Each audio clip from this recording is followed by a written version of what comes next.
Jemaat sekalian yang terkasih di dalam Tuhan, Shalom. Bersyukur kepada Tuhan kalau pada pagi hari ini kita boleh belajar tentang satu tema, yaitu Allahkah pembuat penderitaan? Dan sebelum kita belajar tentang tema ini, mari kita berdoa memohon pimpinan Tuhan. Kita berdoa bersama. Bapa Surgawi, kami sekali lagi datang ke hadapan Tuhan. Ke hadapan Engkau ya Tuhan, kami sungguh-sungguh merendahkan diri kami. Kami terbatas, kami bukan siapa-siapa. Kami memohon Allah Roh Kudus memberikan iluminasi atau pencerahan, hikmat, supaya kami bisa betul-betul memahami, mengerti, menginternalisasikan kebenaran firman Tuhan di dalam hati kami. Tuhan, tolong setiap anak-anak-Mu yang mendengarkan firman Tuhan ini, penggalian, pembelajaran terkait tema ini, dan juga untuk hamba-Mu yang terbatas ini, Tuhan juga kuduskan, Tuhan mampukan, Tuhan urapi, agar boleh menjadi saluran berkat buat setiap anak-anak Tuhan yang mendengarkan. Demi Kristus Yesus Tuhan kami yang hidup, kami berserah dan kami berdoa. Amin. Jemaat sekalian, Bapak Ibu sekalian, dari tema Allahkah pembuat penderitaan, kita bisa mengasumsikan kurang lebih setidaknya ada dua hal. Yang pertama, Bapak Ibu Saudara sekalian, penderitaan itu adalah suatu realitas atau fakta objektif yang hadir dan sifatnya inevitable atau tidak terhindarkan, sehingga dalam tanda kutip memaksa kita untuk menggumuli topik seputar penderitaan tersebut.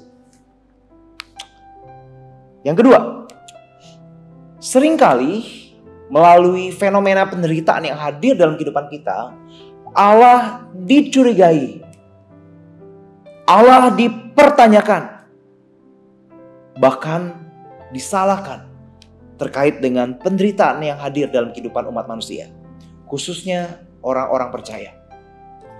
Untuk itu Bapak Ibu, topik ini tentu sangat relevan dalam kehidupan kita. Pembelajaran ini adalah sesuatu yang sangat mendarat dan sangat dibutuhkan dalam kehidupan kita mengikut Tuhan.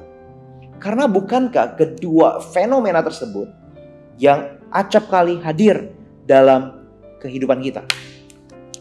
Nah, saudara, berbicara mengenai penderitaan itu sendiri, atau dalam bahasa Inggrisnya salah satu istilah yang digunakan adalah suffering, itu dapat dikategorikan ke dalam beberapa kategori menurut pembagian yang ada. Pembagian pertama yang saya pelajari Bapak Ibu, yaitu pembagian yang mengkategorikan penderitaan menjadi dua aspek. Penderitaan moral dan penderitaan natural.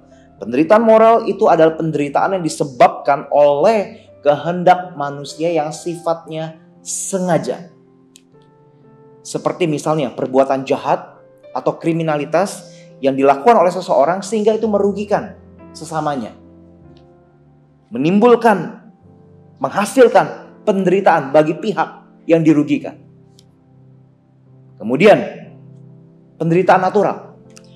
Penderitaan natural adalah suatu penderitaan yang disebabkan oleh fenomena yang tidak dapat dikontrol oleh manusia. Misalnya, bencana alam, hadirnya penyakit, mutasi virus, sebagai satu fenomena siklus alam yang tidak bisa dikontrol oleh manusia. Dan yang kurang lebih semacam itu, penderitaan natural. Dan kemudian ada pembagian yang kedua yang saya juga sepakati. Pembagian kedua ini mengkategorikan penderitaan menjadi tiga hal, yaitu dalam hal fisik, emosional, dan juga spiritual. Penderitaan fisik, misalnya kelaparan, sakit penyakit yang menyebabkan fisik daripada manusia itu semakin memburuk. Dan kemudian ada penderitaan emosional, misalnya ketika kita dikhianati, dikucilkan, diperlakukan tidak adil, ditolak, dan lain sebagainya. Sehingga hadirlah penderitaan secara emosional atau batiniah. Kemudian juga ada penderitaan secara spiritual, yaitu penderitaan ketika misalnya kita mengalami kehampaan dalam hati kita, dalam kerohanian kita, karena adanya dosa yang menghalangi relasi kita dengan Allah. Atau ketika damai sejahtera itu hilang dari kehidupan kita. Bapak Ibu Saudara sekalian, terkait dengan berbagai macam bentuk penderitaan yang tadi sudah saya bahas. Pernah ada seorang filsuf modern yang bernama David Hume. David Hume ini mengajukan sebuah critical thinking yang kurang lebih bunyinya demikian. Apakah Allah tidak berkeinginan menghilangkan penderitaan? Saat ini, buktinya masih ada penderitaan. Maka, Ia adalah Allah yang jahat. Selanjutnya, apakah Allah tidak mampu menghilangkan penderitaan? Saat ini, buktinya masih ada penderitaan. Maka, Ia adalah Allah yang tidak maha kuasa. Konklusinya, karena masih ada penderitaan, berarti Allah yang dipercaya sebagai maha kasih, omnibenevolent, dan Allah yang maha kuasa, omnipotent, jangan-jangan tidak ada. Kurang lebih itulah yang pernah diajukan oleh David Hume dengan pembahasan saya sendiri. Jadi bagaimana kita sebagai anak-anak Tuhan yang berpegang pada kebenaran firman Tuhan menanggapi isu ini? Saudara, mari kita membuka dari Roma pasal 5 ayat 1-5 terlebih dahulu. Di sini firman Tuhan tertulis demikian. Sebab itu, kita yang dibenarkan karena iman, kita hidup dalam damai sejahtera dengan Allah oleh karena Tuhan kita, Yesus Kristus. Oleh Dia, kita juga beroleh jalan masuk oleh iman kepada kasih karunia ini. Di dalam kasih karunia ini kita berdiri dan kita bermegah dalam pengharapan akan menerima kemuliaan Allah. Dan bukan hanya itu saja, kita malah bermegah juga dalam kesengsaraan kita.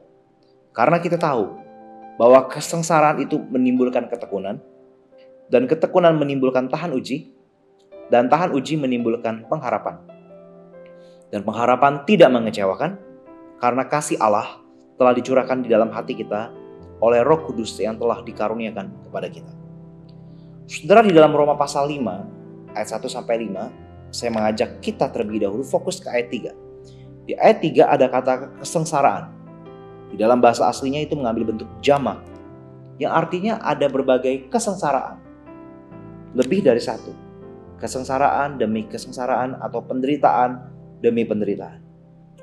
Konteks pada abad pertama saat itu, penderitaan yang dialami oleh orang percaya umumnya lebih terkait dengan penganiayaan gereja mula-mula. Karena pada saat itu Imperium Romawi yang dipimpin oleh kaisar-kaisar sebelum Kaisar Konstantin, mereka adalah kaisar-kaisar yang lalim, yang begitu brutal, melakukan penganiayaan yang masif dan sistematis terhadap orang-orang Kristen. Orang Kristen pada saat itu dipandang sebagai sekte baru daripada Yudaisme. Mereka ditekan, mereka dikejar-kejar, mereka dibunuh, dan disiksa, dan lain sebagainya. Suatu penderitaan yang tidak mudah, yang begitu mengerikan.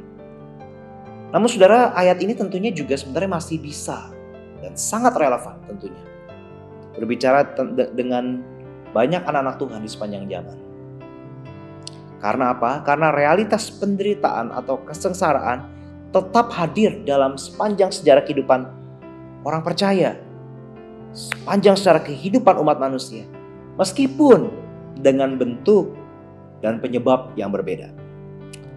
Untuk itu tepat sekali bila Paulus menggunakan kata kesengsaraan ini dalam bentuk jamak. Berbagai kesengsaraan yang berulang terjadi. Kesengsaraan bukan hanya penganiayaan yang dialami oleh gereja, tetapi sebagaimana yang sudah saya sebutkan di awal, ada penyakit, ada rasa malu karena dikucilkan atau difitnah, kesulitan ekonomi, konflik interpersonal, dan kerugian diakibatkan oleh kejahatan sesama kita. Nah, Bapak Ibu Saudara sekalian, kalau kita memikirkan lebih jauh, lantas penderitaan itu bersumber dari mana? Apakah tepat bila kita mengatakan bahwa penderitaan bersumber dari Allah? Mari kita pikirkan hal ini. Apakah Allah sumber daripada penderitaan itu? Saudara, hal pertama yang perlu kita pikirkan, yang perlu kita pahami betul dari firman Tuhan. Penderitaan itu menjadi suatu bagian integral yang bersifat inevitable atau tidak terhindarkan karena manusia sudah jatuh ke dalam dosa. Dan manusia jatuh ke dalam dosa itu karena pilihan bebas manusia itu sendiri. Agustinus pernah berkata bahwa manusia ketika diciptakan, mereka itu posse non peccare, bisa tidak berdosa. Tetapi mereka memilih untuk berdosa.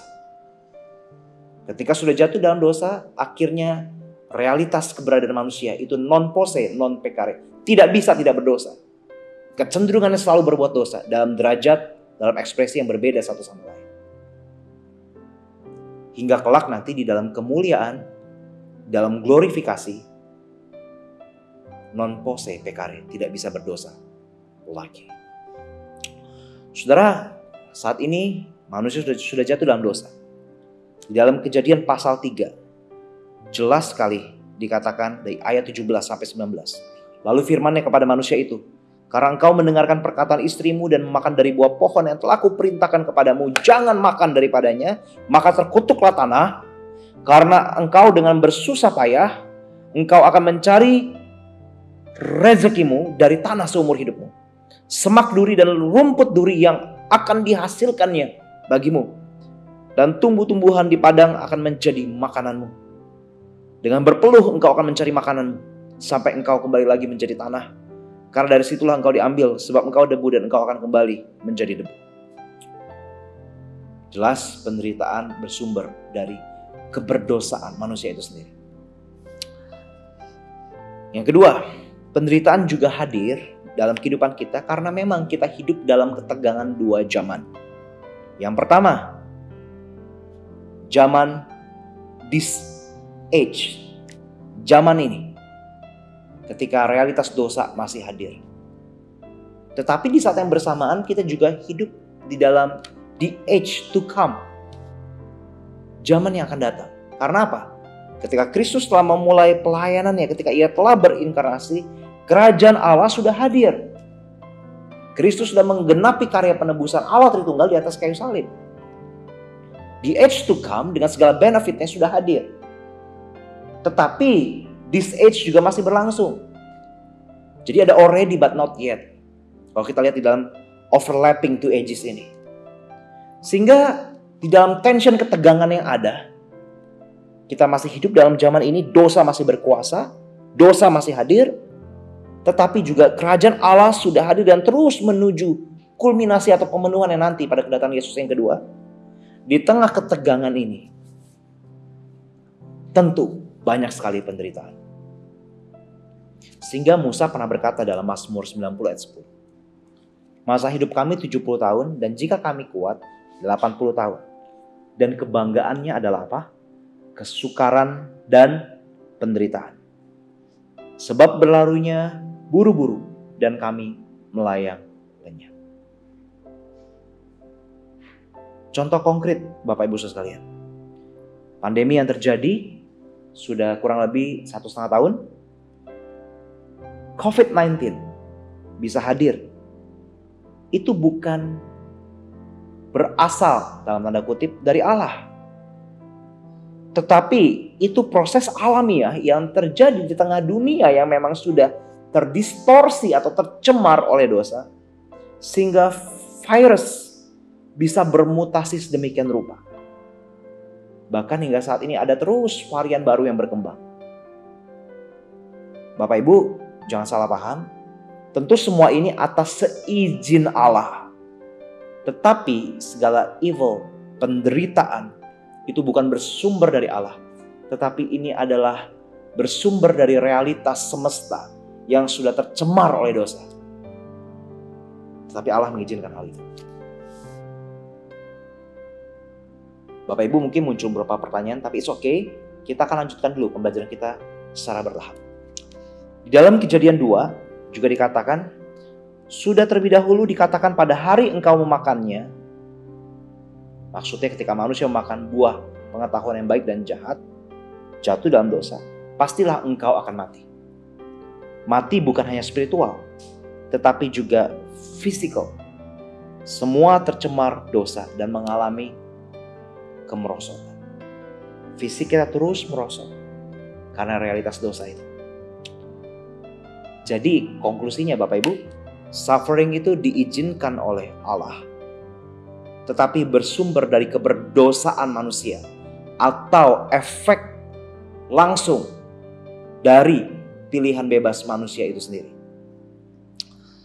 Namun saudara, kabar baiknya ialah Allah tetap senantiasa peduli dengan penderitaan kita. Allah bukanlah pribadi yang masokis, yang senang melihat umatnya menderita. Saudara, seringkali ada orang, bahkan anak-anak Tuhan yang dulunya percaya Tuhan, tapi ketika melihat penderitaan akhirnya jatuh kepada beberapa ekstrim. Misalnya ateisme. Mereka berpikir Allah tidak ada. Karena Allah yang Maha Kasih atau Maha Kuasa itu ada, tentu tidak mungkin penderitaan semacam ini terjadi di tengah sejarah kehidupan manusia. Ada juga yang jatuh kepada sifat agnostik. Jadi mereka berkata ya, we don't care whether God exists or not. Gak peduli deh Tuhan ada atau enggak. Saya gak peduli. Agnostik. Karena sudah melihat kondisi seperti ini, banyak penderitaan yang apatis. Ada juga orang yang berpikir begini, fideisme. Oh ya, Allah menciptakan, betul. Tetapi setelah diciptakan semesta ini, Allah meninggalkan. Jadi ketika ada penderitaan, ada keberdosaan, ya sudah, Allah tinggalkan. Tetapi saudara, mari kita mencoba berpikir dengan logika yang lain. Alkitab menunjukkan bahwa penderitaan justru memberikan satu clue bahwa Allah itu hadir. Kenapa? Karena Allah yang hadir itu mengizinkan penderitaan itu ada, dan melalui penderitaan itu Allah memakainya untuk menggenapi tujuannya. Allah selalu hadir di dalam setiap penderitaan yang ada. Wow. Kita lanjutkan dulu pelan-pelan Bapak Ibu. Di dalam Yakobus 1 ayat 17 dikatakan jelas bahwa segala sesuatu yang baik berasal dari Allah. Allah bukan source of evil.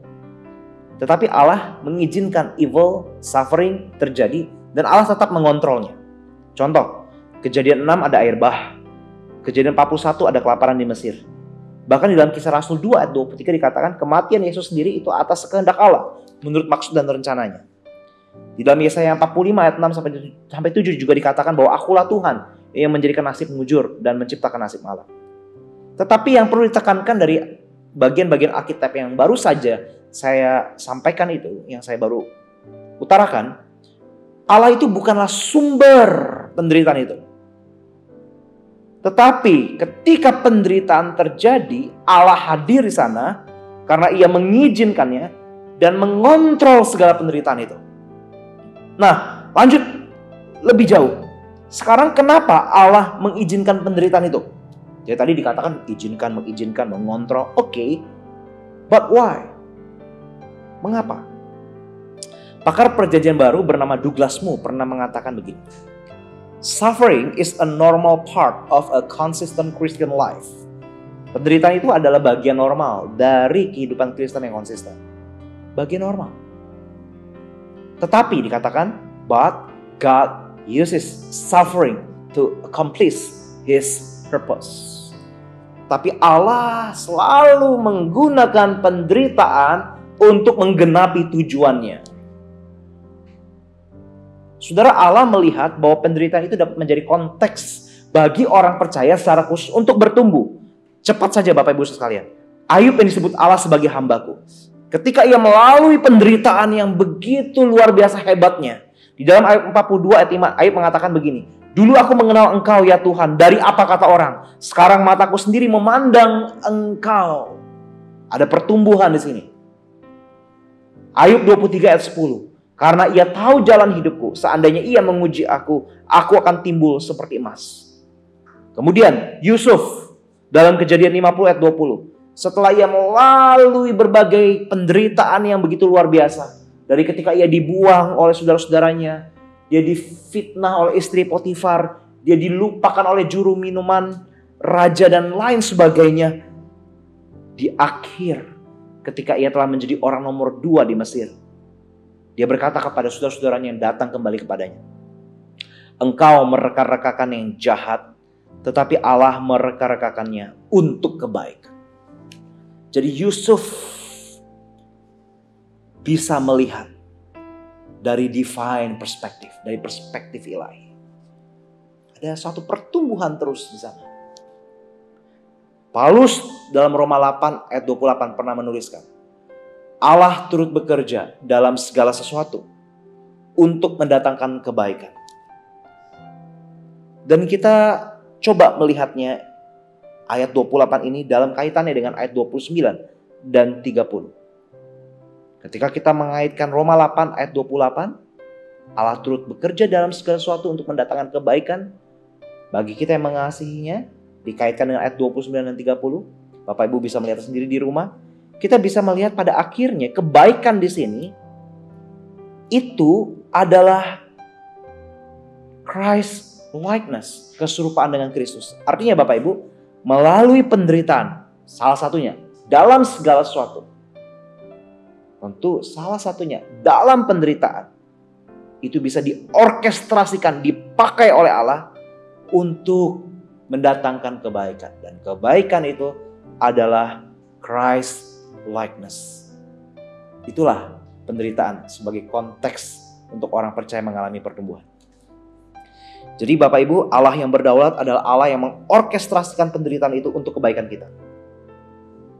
Allah bukan penonton, dia bukan idle spectator. Penonton hanya dia. Tetapi ketika ia mengizinkan penderitaan itu hadir karena keberdosaan manusia, karena semesta yang sudah terdistorsi oleh dosa, Allah hadir dan terlibat di dalam berbagai penderitaan tersebut. Allah mengorkestrasikannya. Allah merangkainya sedemikian rupa. Supaya apa? Supaya kelak mendatangkan kebaikan. Saudara, kalau kita melihat Kristus, Kristus sendiri disalib. Kristus sendiri menderita. Dan setelah Kristus disalib dan menderita, muncullah kebaikan, yaitu penebusan manusia berdosa.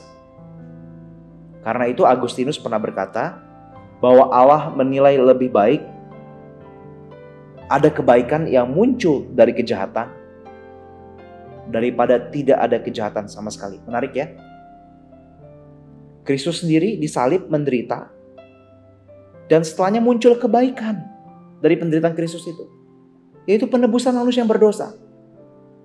Dan dalam hal ini Agustinus mengatakan bahwa Allah menilai lebih baik ada kebaikan yang muncul dari kejahatan. Kebaikan yang muncul dari kejahatan daripada tidak ada kejahatan sama sekali. Sehingga bila kita kembali kepada Roma pasal 5 yang tadi kita baca di awal sekali, tepatlah bila Paulus menuliskan demikian. Dan bukan hanya itu saja, kita malah bermegah juga dalam kesengsaraan kita. Karena kita tahu bahwa kesengsaraan itu menimbulkan ketekunan. Dan ketekunan menimbulkan tahan uji.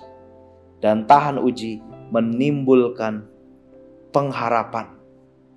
Jadi Bapak Ibu sekalian, kita bisa melihat di sini kesengsaraan dan penderitaan itu menimbulkan hal-hal yang baik.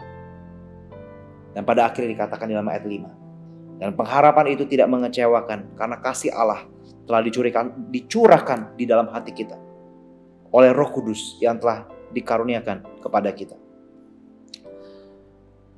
Saudara sekalian, sebagai penutup untuk mengakhiri pembelajaran kita pada saat ini. Di dalam Roma pasal 5 tadi, ayat 1 sampai 2 secara lebih spesifik, dikatakan bahwa kita terlebih dahulu mengalami damai dengan Allah. Peace with God. Maka pada akhirnya kita memiliki damai sejahtera Allah. Peace of God. Sehingga ketika kita diperdamaikan dulu dengan Allah, ada peace of God dalam hati kita. Kemudian muncul kesengsaraan dan penderitaan, kita bisa memaknai segala penderitaan itu dari kacamata peace of God. Ada damai sejahtera ilahi yang menuntun kita di dalam membingkai segala realitas penderitaan yang kita alami. Namun saudara, saya mencoba memahami bahwa di dalam penderitaan yang manusia alami, yang kita alami, selalu ada misteri. Segala penjelasan yang sudah saya sampaikan dari awal tadi, pada titik tertentu, itu tidak memuaskan. Selalu ada misteri. Tetapi saya setuju dengan perkataan Timothy Keller yang kurang lebih saya bahasakan demikian. Pada satu titik tertentu, ketika tidak ada jawaban di balik penderitaan yang kita alami,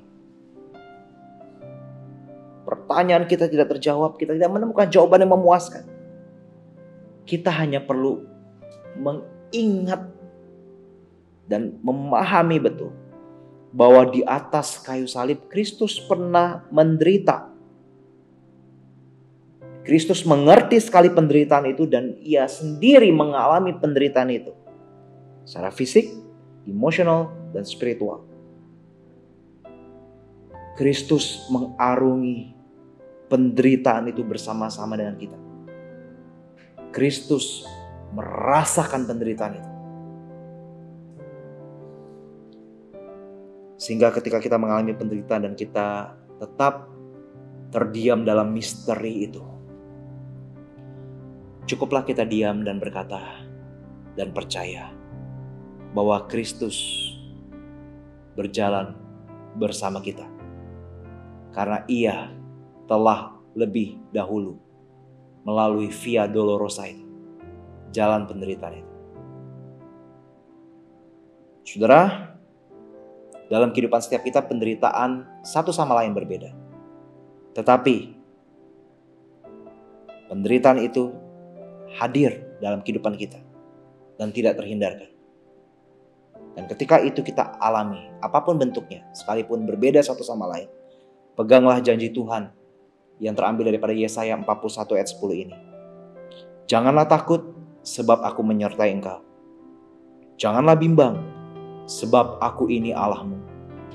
Aku akan meneguhkan, bahkan akan menolong engkau. Aku akan memegang engkau dengan tangan kananku yang membawa kemenangan. Demikian jauh pembelajaran kita pada pagi hari ini. Kiranya boleh menjadi berkat bagi kita semua. Tuhan Yesus memberkati. Shalom.